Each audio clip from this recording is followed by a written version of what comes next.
Paul is writing this letter to Christians at Rome.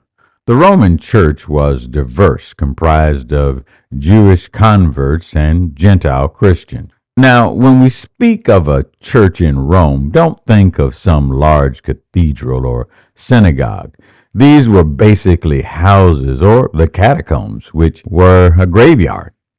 Small groups of Christians would meet in community to learn about the philosophy of Jesus. The Roman government was generally tolerant of various religious practices, but this tolerance had limits. They required adherents to be polytheistic, requiring the worshipers to at least include in their worship the worship of the emperor. This posed a challenge for both Christians and Jews, as they refused to compromise on their monotheistic beliefs. So we have a new church in an inhospitable environment comprised of people with different backgrounds. Diversity brings its strength, but it also causes friction.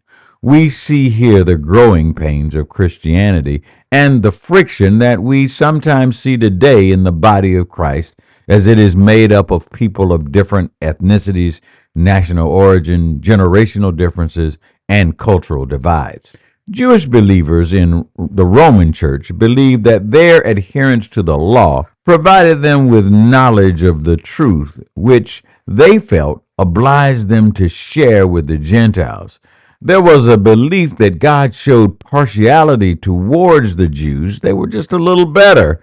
And some Jews thought that they were saved because they had the law. Gentiles had the mistaken belief that because they did not have the law, they were excused.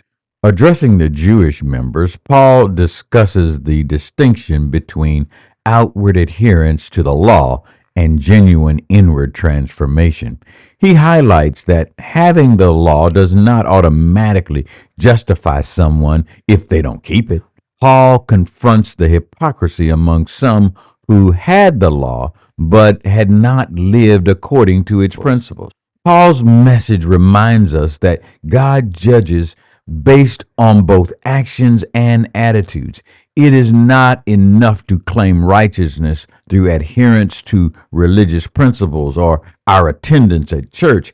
Our hearts and intentions must align with God's will. Jesus emphasizes this truth in his teachings, making it clear that God evaluates both motive and action. So when I give that homeless man a sandwich because I want my church members to see how good I am and then elect me to one of those prestigious offices in church, my actions and motives are not aligning with God's will.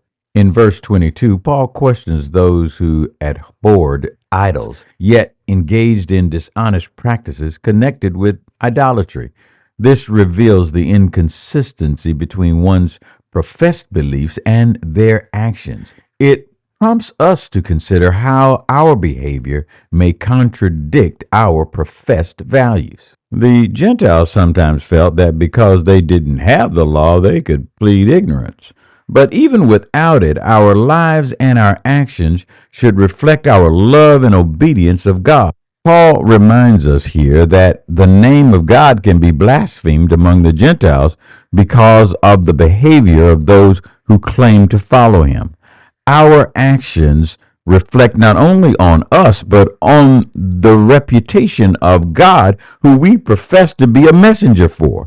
Therefore, we must live in a manner consistent with our faith to be an effective witness to the world. We testify every day in the manner that we walk. In verse 28 and 29, Paul makes a crucial distinction between outward and inward circumcision. He emphasizes that true circumcision is a matter of the heart and spirit, not just a physical ritual. This underscores the importance of inward transformation and genuine devotion to God. As modern Christians, we live in a diverse society with varying beliefs and values similar to the Roman context. We must constantly examine our lives, ensuring that our actions align with our beliefs. Hypocrisy can damage our witness and hinder others from embracing the faith.